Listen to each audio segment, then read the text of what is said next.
नमस्कार, आप देख रहे हैं पंजाब केसरी टीवी। मैं हूं आपके साथ अविरल सिंह। हमारे साथ आज मौजूद हैं कांग्रेस के वरिष्ठ नेता श्री राजीव शुक्ला जी। शुक्ला जी, पंजाब केसरी टीवी पर स्वागत है आपका। धन्यवाद। जिस तरीके से हम अगर बात करें देश में महंगाई की, देश में कृषि कानूनों की, देश में चुनावों की, तो सबसे पहले मैं अगर बात करूं कृषि कानूनों की, तो उसका जो विरोध है वो कांग्रेस उस तरीके से नहीं कर पा रही जिस तरीके से करना चाहिए। नहीं, कांग्रेस पूरी तरह से विरोध कर रही है। कांग्रेस पूरी तरह से किसानों के साथ है। और आपने देखा होगा कि सोनिया जी का भी बयान था, राहुल गांधी जी हर दिन जो है इस मामले पर बयान दे रहे हैं और जगह जगह जा रहे हैं। और प्रियंका गांधी जी ने तो जगह जगह रैलियां भी शुरू कर दी हैं किसानों के समर्थन में। और पार्लियामेंट में भी हम जम के लड़ रहे हैं कांग्रेस पार्टी किसानों के लिए, क्योंकि ये जो कानून है ये निश्चित रूप से ऐसे कानून है कि ये बिल्कुल किसान की ज़िंदगी तबाह कर देंगे। इसमें पूरी तरह से जो है इसका ऐसा जो है पूंजीपतियों के हाथ में सब चला जाएगा कि किसान की ज़िंदगी खतरे में पड़ जाएगी। बाद में वो पूंजीपति जो है अपने हिसाब से दाम तय करेंगे फसल का, और उस हिसाब से किसान का शोषण शुरू हो जाएगा। तो इसके खिलाफ पूरी लड़ाई कांग्रेस पार्टी लड़ रही है। और आपने देखा होगा कि कैप्टन अमरिंदर सिंह जो पंजाब के मुख्यमंत्री हैं वो भी जी जान से जुटे हुए हैं, और उन्होंने एक तरह से तय कर लिया कि इसको हम लागू यहाँ नहीं करेंगे। और उन्होंने इस तरह का प्रस्ताव भी कैबिनेट में पास किया। तो पंजाब सरकार पूरी तरह से जुटी हुई है कैप्टन अमरिंदर के नेतृत्व में, और उधर पार्टी हाईकमान जो है, चाहे सोनिया जी, चाहे राहुल जी, चाहे प्रियंका जी, पूरी तरह से किसानों के साथ कंधे से कंधा मिला के लड़ रहे हैं। लेकिन जिस तरीके से संसद सत्र भी चला उसमें इस मुद्दे पर बहस होनी चाहिए थी, लेकिन उस मुद्दे पर बहस नहीं की गई।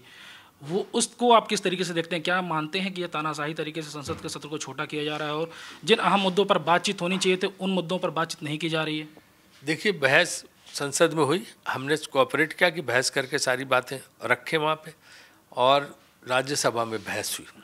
लोकसभा में काफ़ी हंगामा हुआ और राज्यसभा में बहस हुई इस पर। और राज्यसभा में हमारी पार्टी के लोगों ने पूरी तरह से प्रबल पक्ष रखा, और अन्य विरोधी दलों ने भी रखा। वहाँ पे सरकार के पास कोई जवाब नहीं था, लेकिन वो अड़ियल रवैया अपनाए हुए अड़े हुए हैं कि हम इसको वापस नहीं लेंगे, चाहे कुछ हो जाए, हमारे नाक की बात है, हम वापस नहीं। वो भी समझ रहे हैं कि सब गड़बड़ है। और एक चीज़ मैं आपके जरिए एक और कहना चाहता हूँ कि मैं तो देश का संसदीय कार्य मंत्री रहा हूँ, पार्लियामेंट्री अफेयर मिनिस्टर।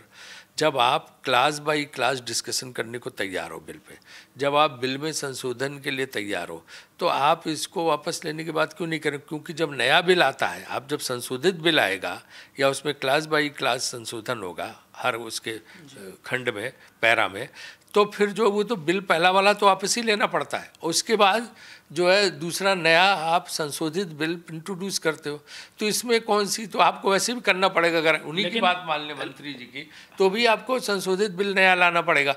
तो इसमें कौन सी बात है? तो उसके लिए क्यों नहीं तैयार हो रहे हैं? क्यों नाक का सवाल बनाए हुए हैं? क्यों किसानों की बात नहीं सुन रहे हैं? क्यों आम आदमी गरीब की बात नहीं सुन रहे हैं? और उससे महंगाई बढ़ती जा रही है। लेकिन राजीव जी, सरकार जो कह रही है कि हम संशोधन के लिए तैयार हैं, और 11 राउंड की बातचीत हुई किसान और सरकार के बीच में। सरकार कह रही है कि किसान और जो भी विपक्षी दल हैं वो हमको ये कमी बताएं कि इसमें क्या संशोधन कर सकते हैं, किन कमियों की वजह से हम संशोधन करेंगे, लेकिन कोई हमको ये नहीं बता रहा है कि संशोधन क्या करना है। जो 11 राउंड की बात हुई इसमें उन्होंने संशोधन ही बताए। सबसे पहले बड़ा संशोधन जो हर प्रेस कॉन्फ्रेंस में कांग्रेस ने भी कहा, पार्लियामेंट में ही बात आई और लोगों ने कही, सबसे पहले तो आप एमएसपी की कानूनी गारंटी दीजिए। एक सबसे बड़ा संशोधन तो यही है कि आप एमएसपी की कानूनी गारंटी दीजिए, जो ये देने को लिए तैयार नहीं है। इसलिए टाल मटोल कर रहे हैं, क्योंकि ये इनको पता है कि बाद में सस्ते दाम पर फसलें उठा लेंगे प्राइवेट कंपनी वाले। तो इन्होंने एमएसपी की गारंटी नहीं दे रहे हैं कि जो न्यूनतम समर्थन मूल्य है वो उससे नीचे कोई नहीं खरीद सकता। ये गारंटी आप कानून में क्यों नहीं ले? आप जवानी जवा खर्च घोषणा कर रहे हैं कि हम आश्वासन देते हैं, हम ये बोलते हैं, उससे क्या फ़र्क पड़ना? वो तो कल को 5 साल बाद कोई अफसर मानेगा नहीं, 2 साल बाद कोई अफसर मानेगा कि नहीं जी ये तो कानून में तो लिखा ही नहीं। तो आप उसको कानून में डालने से बच रहे हैं, है ना, जो स्पेसिफिक मांगे। दूसरे, मंडी सिस्टम जो है अनवरत जारी रहेगा, ये भी उसमें लिखने को उस ढंग से तैयार नहीं है। ये गोल मटोल की भाषा उसमें डाले हुए हैं। इसलिए लोग कहते हैं कि इन बिलों को वापस लेके आप संशोधित बिल जो संशोधन दिए वो इसमें डाल के ले आओ, वो नहीं ला रहे। ये तो थी बात कृषि कानूनों की। अगर मैं बात करूं राजीव जी महंगाई की, तो महंगाई आज आसमान छू रही है। कई राज्यों में पेट्रोल के दाम कई जगहों पे 100 के पार हो चुके हैं। लेकिन जिस तरीके से विपक्ष का विरोध दिखना चाहिए वो विरोध नहीं दिख रहा, क्योंकि आपको वो दौर याद होगा जब स्मृति ईरानी, रविशंकर प्रसाद, ये लोग सड़क पर उतर के सिलेंडर और प्याज की माला पहनकर सड़कों पर थे, तब जनता के मन में आक्रोश पैदा हुआ था। लेकिन आपको नहीं लगता है कि सिर्फ ट्विटर और फेसबुक पर राजनीति विपक्ष की सीमित हो गई है? नहीं, विपक्ष उसमें धरना प्रदर्शन कर रहा, जगह जगह पे जो है आंदोलन के समर्थन में आंदोलन आयोजित किए जा रहे हैं। और आपने देखा होगा कि इसमें आम युवा और आम लोग भी लग गए हैं सरकार के खिलाफ। जितने सोशल मीडिया पे चल रहा है उसमें सब इन्हीं के भाषण पुराने निकाल के 2012 के जब मनमोहन सिंह सरकार थी तो ये लोग पेट्रोल डीजल पे क्या क्या बोलते थे, जबकि तब 60 रुपये का पेट्रोल था, है ना, और हमें मिलता था 110-120 डॉलर में। अब तो 50-60 डॉलर में मिल रहा है पेट्रोल, इसके बावजूद ये दुगने तिगने दाम किए हुए। तो ये जो है अब उन्हीं के लोग डाल के, आपने देखा होगा कि डाल रहे हैं लोगों की, तब क्या बोलते तो अब क्या बोल रहे हैं। तो तब तो आलोचना करते थे, अब कहते हैं देश हित में, तो तब देश हित में कोई नहीं था। लेकिन राजीव जी, सोशल मीडिया के जरिए विरोध नहीं हो सकता? आपको नहीं लगता कि सड़क पर उतरना चाहिए विपक्ष को? विपक्ष उतर रहा है, सड़क पे लगातार उतर रहा है विपक्ष। कई जगह हमारी राज्य इकाइयों में आप देखिए कि लगे, जैसे कमलनाथ ने जो है वहाँ पे वो मध्य प्रदेश बंद का आह्वान दिया वहाँ पे, और वो बाकायदे स्वयं जो सब जगह, कई जगह साइकिलों पे लोग चल रहे हैं, कुछ जगह ट्रैक्टर पे चल रहे हैं, बैलगाड़ी पे इसका विरोध करने के लिए निकल रहे हैं। यूपी में प्रियंका जी जगह जगह जा रही हैं और वो हर मीटिंग में इसका पेट्रोल डीजल का जिक्र कर रही हैं। तो हम लोगों ने तो इस पर पूरा अभियान छेड़ा हो, क्योंकि 100 रुपये का पेट्रोल सोचा ही नहीं था अभी। इतना महंगा पेट्रोल कर जब विश्व बाजार से सस्ता मिल रहा, तो ये किसके लिए तुम इतनी कमाई कर रहे हो? आपको नहीं लगता कि जिस तरीके से अगर बीजेपी को ये फ़ायदा मिल रहा है कि जो अभी विपक्ष है किसी भी मुद्दे पर सिर्फ से और सिर्फ, चाहे कांग्रेस की बात करूं या किसी अन्य दूसरे विपक्षी दलों की बात करूं, तो वो सोशल मीडिया पर अपने कुछ पोस्ट करके हट जाते हैं। बीजेपी को यहाँ फ़ायदा मिल रहा है क्योंकि विपक्ष सड़क पर नहीं उतर रहा। अगर सड़क पर उतरती, दिल्ली में उतरती खासकर, तो कुछ बात और होती। आपने देखा होगा कि विपक्ष ऐसा नहीं है, लगातार सड़क पर उतर रहे हैं। आज भी प्रियंका जी इलाहाबाद गई हुई हैं, राहुल जी जगह जगह जाके कर रहे हैं, तो सड़क पे हम उतरे हुए हैं। और जो है सोशल मीडिया भी एक माध्यम, उसके जरिए, मीडिया के जरिए और सड़कों पर उतर के आंदोलन के जरिए, संसद में, विधानसभाओं में, हर जगह कांग्रेस पार्टी और अन्य विपक्ष इसको लगातार उठा रहा है कि ये कमर तोड़ महंगाई, और इनको लग रहा है कि कोई फ़ायदा इनको मिल रहा, क्योंकि उन्होंने मीडिया के एक वर्ग को अपने साथ लिया हुआ जो इनकी हर बात को सपोर्ट करने लगता। तो लोगों को लगता है कि कोई जो है इनका विरोध नहीं, विरोध भारी हो रहा है। आपने पंजाब के चुनाव में देखा होगा कि किस तरह से सुपड़ा साफ हो गया, और जो है भाजपा को कोई पूछ तक नहीं रहा। और आप देखिएगा अगले चुनाव जब आएंगे यहाँ विधानसभा के, तो कैप्टन अमरिंदर सिंह के नेतृत्व में कांग्रेस प्रचंड बहुमत से जीतेगी यहाँ, और इसके बाद हिमाचल प्रदेश भी जीतेगी। इसका सीधा इशारा हिमाचल प्रदेश में भी हो रहा है। हिमाचल प्रदेश में बहुत आक्रोश है। तो पंजाब और हिमाचल प्रदेश दोनों कांग्रेस पार्टी जीतने वाली है, उसके बाद हरियाणा भी जीतेंगे। आपने बात की पंजाब के निकाय चुनाव और हिमाचल के चुनाव की।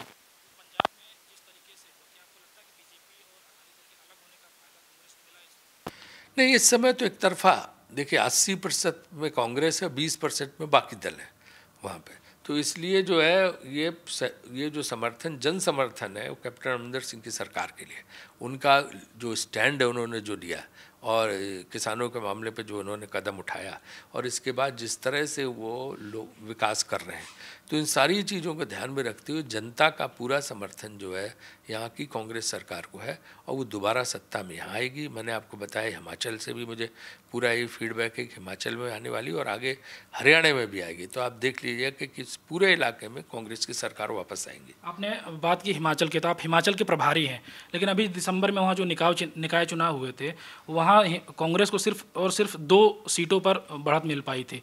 तो आपको नहीं लगता कि हिमाचल में कांग्रेस धीरे धीरे पूरी तरीके से साफ हो रही है? नहीं, कोई नहीं साफ हो रही है। हमने 70% हमने निकाय चुनाव में जीते सब जगह। इन्होंने, क्योंकि उसमें पार्टी सिंबल पे नहीं होता, पार्टी चुनाव चिन्ह पे, उनको जो लोगों को निर्दयी लड़ाया जाता है। हमारे समर्थन से जो लोग जीते, बाद में उनको डरा धमका के, पैसे के लालच में इन्होंने तोड़ के ज़बरदस्ती वहाँ पे बनाई, जितनी जो उन्होंने वहाँ पे गठित की, जिनको आप बोल रहे हैं। 2 जगह जो है हम लोग बनाने में काम है, बाकी जगह तो हमारे लोग तोड़ के, मतलब जो हमारे समर्थन से लोग खड़े, चूँकि वो पार्टी सिंबल पे नहीं थे, इसलिए उनको तोड़ के पूरा डीएम से, एसपी से, सबसे प्रेशर डलवा के, जो है पुलिस का प्रेशर, जिला प्रशासन का, ज़बरदस्ती बनवाई है सरकारें। जिस दिन हमारी सरकार आएगी, आप देखना ये सब लौट के आ जाएंगे। अगर मैं बात करूं हिमाचल के चुनाव के, तो अभी हाल कुछ ही दिन में एक उपचुनाव होना है, एक विधायक की डेथ हो गई थी, तो उस पर कांग्रेस की क्या तैयारी है? पूरी तैयारी है, उस उपचुनाव को हम जीतेंगे। वो बड़ा सम्मानित परिवार था पठानिया जी का, और वो उस परिवार की और उनकी बहुत बड़ी साख है वहाँ, और निश्चित रूप से हम वो चुनाव जीतेंगे। अगर मैं बात करूं वीरभद्र सिंह की, तो वीरभद्र सिंह कहीं ना कहीं नहीं, आपको नहीं लगता कांग्रेस को कमज़ोर कर रहे हैं? कोई क्या कांग्रेस की कोई ऐसी मजबूरी है जो वीरभद्र सिंह को ना निगल पा रही है, ना उगल पा रही है?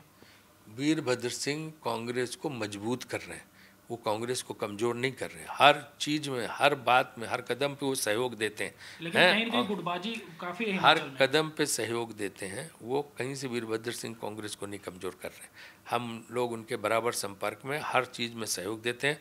और एक अच्छी बात है कि अब जो आप गुटबाजी कहते हो, सब नेता एक प्लेटफॉर्म पे अब हैं, चाहे सुक्खू जी हों, चाहे मुकेश अग्निहोत्री जी हों, चाहे जो है पंडित सुखराम का ग्रैंडसन हो, सारे लोग और भी जितने हैं वहाँ पे नेता हमारे वरिष्ठ हैं, हाँ, चाहे हर्षवर्धन चौहान हो, चाहे राजेंद्र राणा हो, चाहे वो रामलाल ठाकुर जी हो, चाहे कौल सिंह जी हो, और चाहे जो है आशा कुमारी जो, सारे लोग जो है पार्टी के लिए पूरी तरह से तत्पर हैं, एकजुट हैं। और ये आपको चुनाव में देखने को मिलेगा कि कहीं किसी चीज़ की कमी नहीं आनी पाएगी। धनीराम सांडिल्य जी, सुल्तानपुरी जी, सारे लोग एक साथ जुट के सबको एक होकर लड़ेंगे। गुटबाजी अगर कहीं है तो भाजपा में। आपको पता ही है कि कितनी बड़ी स्पष्ट गुटबाजी है कि भाजपा में तो बहुत बड़े 3 धड़े बने हुए हैं, उनके यहाँ सबसे ज़्यादा लड़ाई है। नहीं, कुछ कहीं दबे खेमे भाजपा के लोग ये भी बात करते हैं, या भी जो बीजेपी हिमाचल में दूसरे लोग हैं वो ये बात करते हैं कि क्रिकेट के चलते अनुराग जी और राजीव जी के बीच एक अच्छी दोस्ती है, तो कहीं राजीव जी अंदर खेमे बीजेपी को फ़ायदा तो नहीं पहुंचा रहे हैं? देखिए, हम कोई आज से क्रिकेट में तो है नहीं, 29 साल से क्रिकेट में, और उस समय जेटली जी भी थे।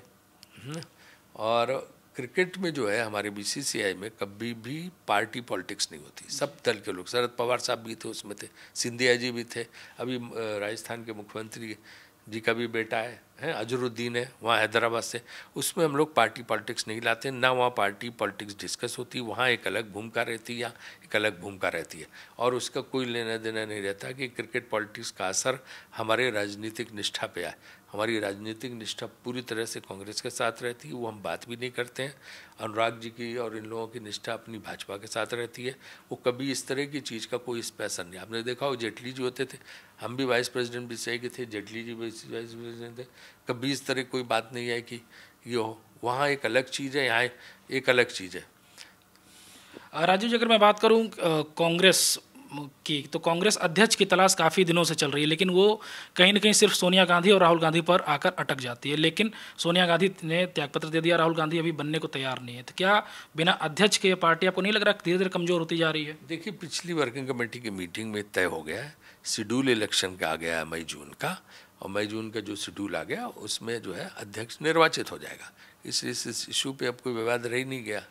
लेकिन जिस तरीके से पूरे देश में बीजेपी अपनी बढ़त बनाती चली जा रही है और लगातार कांग्रेस कमज़ोर हो रही है, चुनाव है बंगाल में, राहुल गांधी रैली कर रहे हैं पुडुचेरी में, आसाम में, आपको नहीं लगता कि ये कुछ हटके है? देखिए, कहाँ बढ़त बना रहे हैं, आप ये देखते जाइए ना। मध्य प्रदेश की हारे, इन्होंने हमारे सत्ता के बल पे हमारे विधायक तोड़ के सरकार गिरा के वहाँ पे बना ली। मणिपुर ये हारे, इन्होंने सत्ता के बल पे हमारे विधायक तोड़ के सरकार बना ली। गोवा ये हारे, इन्हें 12 सीटें मिली, हमें 19 सीटें मिली। इसके बाद उन्होंने ज़बरदस्ती ये एक मिनट तोड़ के ही बना लिए। तो जनता ने तो हमें वोट दिया, ये तो अपने केंद्र में सत्ता होने की वजह से जबरदस्ती धमका के, सत्ता बल का उपयोग करके, धन बल का उपयोग करके बना रहे हैं। तो ये बढ़त तो नहीं कही जाती है। कल को आपके यहाँ कोई आके आपका अखबार पे कब्जा कर ले तो वो क्या असली मालिक माना जाएगा क्या? वो तो यही कब्जे करने वाला माना जाएगा। तो इसी तरह से संस्था, ये तो जो है, जो जनता ने वर्डिक्ट दिया उसके खिलाफ राजस्थान में भी इन्होंने यही कोशिश की। गुजरात में हमारे एमएलए तोड़ रहे हैं।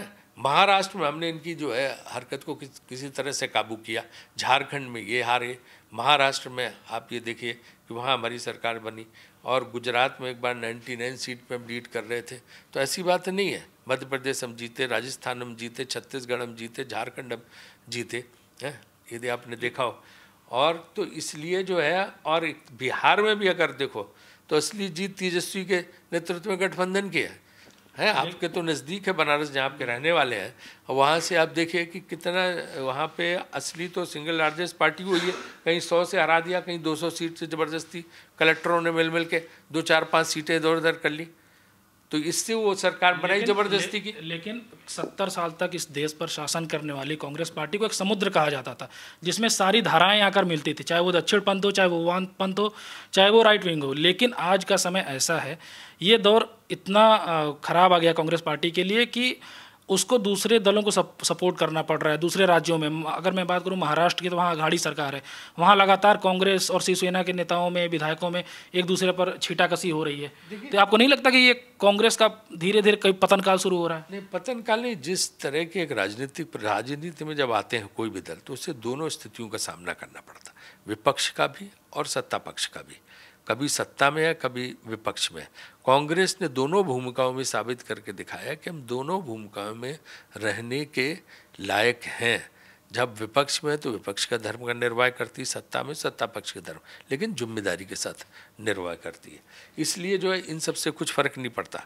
अगर आप लोकतंत्र में हैं तो आपको लड़ना पड़ेगा। बात हमारी ये है कि जो लोकतंत्र में रह के लोकतांत्रिक पद्धति से काम करो। ये लोकतंत्र में रह के धन बल पे, सत्ता के बल पे, डरा के, धमका के, जबरदस्ती सरकारों को तोड़ना, विधायकों को खरीदना, इधर से उधर करना, जिस चीज़ को कभी भाजपा, वाजपेयी जी और अडवाणी जी जिस चीज़ की आलोचना किया करते थे और कांग्रेस पे आक्षेप लगाते थे, उसका खुलेआम आज स्वयं भाजपा में हो रहा। लेकिन इसकी शुरुआत तो कभी कांग्रेस ने ही की थी। उनका आरोप था, तब ये थे ही नहीं कुछ, तो इनको कहाँ हम तोड़ते, क्या थे? लेकिन इन्होंने आरोप लगाया कि ये जो आज कांग्रेस हम पे आरोप लगाते, झूठे लगाते थे। लेकिन आप किसी चीज़ को गलत कहते हो और फिर आपको पावर मिल जाए, आप उसको बढ़ चढ़ के करने लगो, तो मतलब इसका मतलब आप तब भी सही मान रहे थे अगर आप आरोप लगा रहे थे, तो ये तो आपके ऊपर है। लेकिन फिर से मैं लौट के आऊँगा कांग्रेस अध्यक्ष राहुल गांधी पर। राहुल गांधी को क्या लगता है आपको कि वो कांग्रेस के भविष्य हैं, या फिर उनको किसी दूसरे ऐसे वरिष्ठ नेता को कुर्सी अध्यक्ष बना देना चाहिए जो पार्टी का विस्तार करे? देखिए, ये फैसला तो गांधी परिवार लेगा, और राहुल जी हमारे नेता हैं, हमारे अध्यक्ष रहे हैं। हम तो यही चाहेंगे कि आगे वो फिर से अध्यक्ष का पदभार ग्रहण करें। लेकिन मेरा ही मानना है कि ये फैसला पार्टी हाईकमान पे छोड़ देना चाहिए। वो जो निर्णय लेगा पार्टी हाईकमान, हम सब उसके साथ हैं। लेकिन वो कैसे अध्यक्ष हैं? उनको भी परसों जब वो पुडुचेरी में थे तो नारायण सामी उन्होंने, एक महिला ने, आपने वीडियो देखा होगा कि महिला ने राहुल गांधी को बताया कि नारायण सामी सुनामी के समय कभी हमारे दरवाजे पर नहीं आए। लेकिन ये बात राहुल गांधी को गलत बताई गई। नारायण सामी कहते हैं सबके सामने, मीडिया के सामने भी, कि राहुल गांधी जी, ये महिला कह रही कि मैंने इसकी खूब मदद की। ये नहीं लगता कि गलत इंटरप्रिटेशन बनाया जा रहा है राहुल गांधी के लिए और लोगों के बीच में? देखिए, वो उसके तथ्य भी नहीं पता है, ये तो एक सोशल मीडिया पर चल रहा है। नारायण स्वामी बहुत गंभीर किस्म के जिम्मेदार व्यक्ति हैं, केंद्र में मंत्री रहे, हमारे साथ वहाँ पे मुख्यमंत्री रहे। वो कभी कोई चीज़ का ये जो है ऐसा कोई गलत इस्तेमाल करना नहीं चाहेंगे। इसलिए मुझे नहीं लगता लोगों को इस बात का कोई तूल देना चाहिए।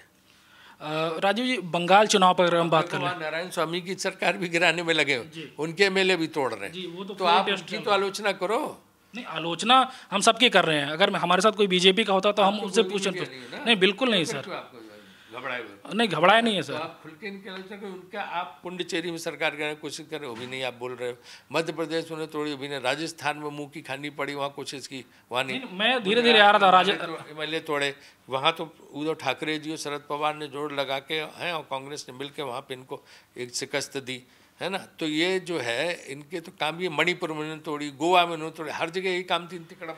लेकिन जिस तरीके से कांग्रेस की बात होती थी और आगे भी होती रहेगी, वो धीरे धीरे, अगर एक बरगद है, वो बरगद धीरे धीरे छोटा होता जा रहा है। आपकी सही है कि जब विपक्ष में पार्टी आई, जनता ने मैंडेट नहीं दिया उस समय 2014-2000, तो निश्चित रूप से उसका प्रभाव पड़ा। जब विपक्ष में आते हैं तो आपका आकार छोटा होता है, लेकिन हम पुनः वापसी करेंगे और अपने आकार को और बड़ा करेंगे। क्या यह माना जाए बंगाल से कुछ वापसी होगी? क्योंकि बंगाल में भी कोई कांग्रेस का कोई प्रचार प्रसार कुछ दिख नहीं रहा है। अभी शुरुआत हुई है, लेफ्ट के साथ वहाँ पे सीपीएम के साथ गठबंधन किया, और वहाँ चुनाव में जो है पूरी ताकत से उतरेंगे। अब तक तो अमित शाह और जेपी नड्डा और मोदी काफ़ी रैलियाँ, रोड शो कर चुके हैं, अभी कांग्रेस गठबंधन कर रही है। हाँ, नहीं, वहाँ चल रहा, हम लोगों का भी मीटिंगें चल रही हैं। जब चुनाव का ये होगा तो उस वक्त शुरू होंगी। और प्रियंका गांधी को आप किस तरीके से देखते हैं, जिस तरीके से वो उत्तर प्रदेश की प्रभारी बनाए जाने के बाद लगातार एक्टिव हैं? वो कल उन्होंने मुजफ्फरनगर में रैली की, आज वो प्रयागराज हैं, इसके पहले वो रामपुर गई थी, उसके पहले मथुरा में उनकी 23 तारीख को प्रस्तावित रैली है। क्या आपको नहीं लगता कि प्रियंका गांधी जिस तरीके से पार्टी को खड़ा करने के लिए उत्तर प्रदेश जैसे बड़े राज्य में मेहनत कर रही हैं, तो उनको पार्टी प्रेसिडेंट के पद पर बैठाया जाना चाहिए? देखिए, मैंने कहा आपको ही फैसला गांधी परिवार तय करेगा कौन पार्टी अध्यक्ष हो। हम लोग जो गांधी परिवार तय करेगा उसी के साथ जाएंगे, और गांधी परिवार जो फैसला लेना होगा लेगा। प्रियंका जी को एक जिम्मेदारी सोनिया जी ने दी है, जिसको पूरी शिद्दत के साथ उसका निर्वाह कर रही हैं और पूरी तरह से सक्रिय हैं। तो क्षमता जो है तीनों लोगों में है, चाहे सोनिया जी हो, चाहे राहुल जी हो, चाहे प्रियंका जी हो।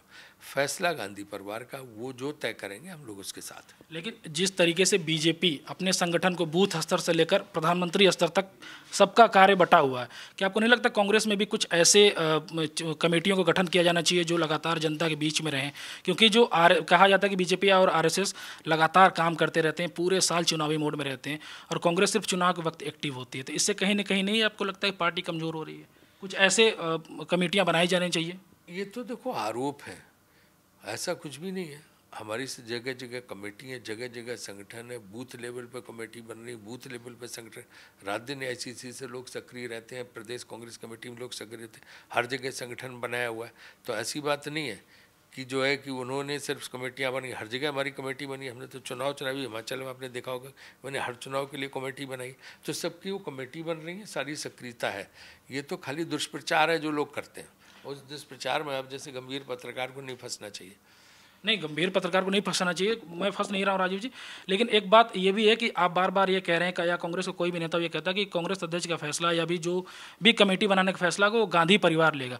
क्या आपको नहीं लगता कि गांधी परिवार से इतर भी काफ़ी अच्छे चेहरे हैं कांग्रेस में जो इसको लीड दे सकते हैं, जो विस्तार कर सकते हैं? क्योंकि गांधी परिवार की बात आती है तो राहुल गांधी की बात आती है।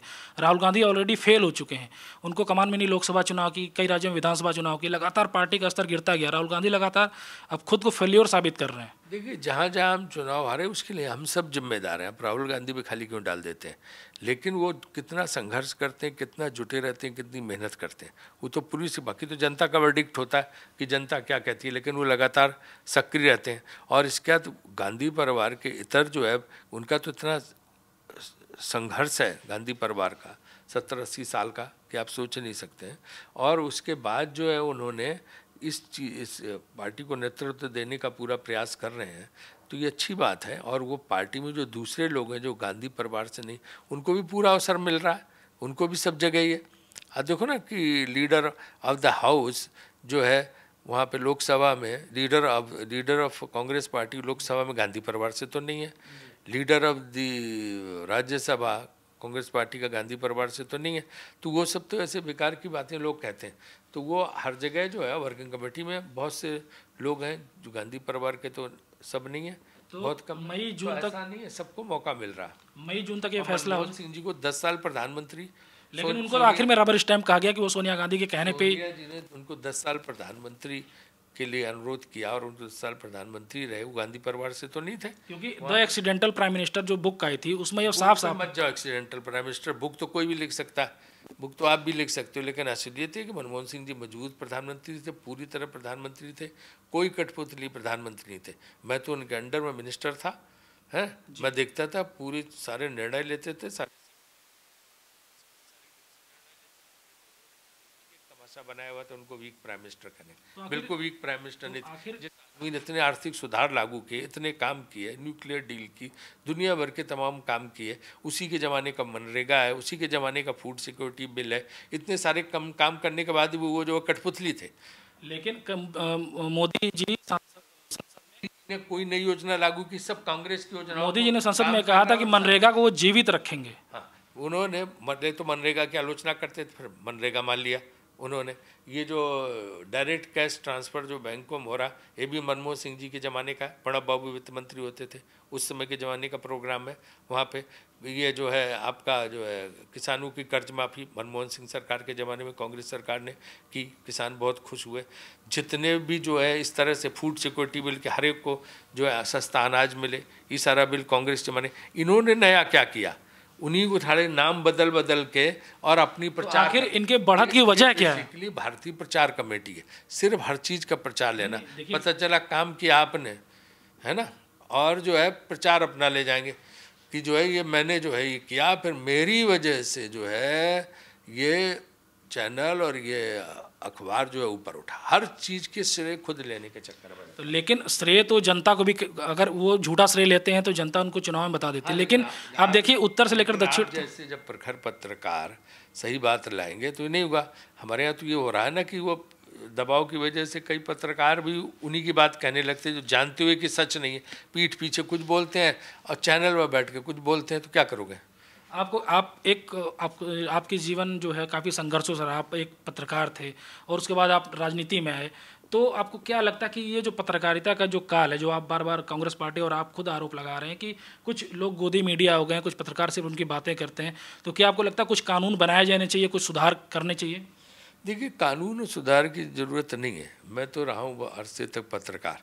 गोदी मीडिया हम नहीं करें, पत्रकार को गोदी मीडिया। ये पहला दौर मैं देख रहा हूँ कि जब पत्रकार ओपनली पत्रकारों की आलोचना कर रहे हैं, पत्रकारों के खिलाफ पत्रकार हो गए, वरना पहले कभी नहीं होता था। मैं तो उस ज़माने की बात करता हूँ कि जब जो है आपस में हम कुछ भी बात कर लें, लेकिन पब्लिकली कभी कोई पत्रकार किसी पत्रकार के खिलाफ नहीं जाता था, कोई किसी की आलोचना नहीं करता था।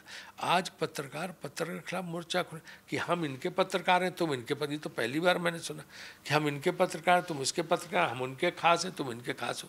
हैं, ये नया दौर जो शुरू हुआ है, इसमें मुझे लगता है कि आप जैसे और जो तमाम गंभीर पत्रकार हैं, उनको पत्रकारिता की साख बचाने के लिए इस दिशा में सोचना चाहिए और सबको इकट्ठा करके करना चाहिए कि भाई आप जो है खूब सरकार का सपोर्ट करो, लेकिन ये भी ध्यान रखो कि लोकतंत्र में विपक्ष की भी भूमिका होती है। आप दोनों करके अपने को कम से कम जिस हद तक रह सकते हो एक इंडिपेंडेंट और न्यूट्रल रखने की कोशिश करो, ताकि आपकी साख, क्योंकि अब आपने देखा होगा जनता में बात जाने लगी, वो देखते करे यार ये हटाओ ये चैनल, ये तो इसमें ये है, तो वो नहीं होनी चाहिए किसी के लिए भी। चाहे ना कोई विपक्ष का चमचा होना चाहिए, ना सत्ता पक्ष का होना चाहिए।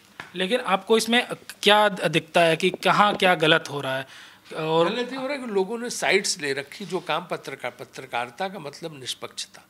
अगर आपने अपने दर्शक को और अपने पाठक को ही बेवकूफ़ बनाना शुरू कर दिया, अपनी वजहों से, अपने व्यक्तिगत संबंधों से, अपने स्वार्थ से उसको बेवकूफ़ बनाना शुरू कर दिया, तो उसको भी एक दिन पता चल जाएगा। राजू जी, आखिरी 2 सवाल मैं आपसे करूंगा। पहला कि आप क्या मई जून में तक कांग्रेस का नया अध्यक्ष बन जाएगा? मई जून का शेड्यूल आ गया, निश्चित रूप से बन जाएगा। कौन होगा?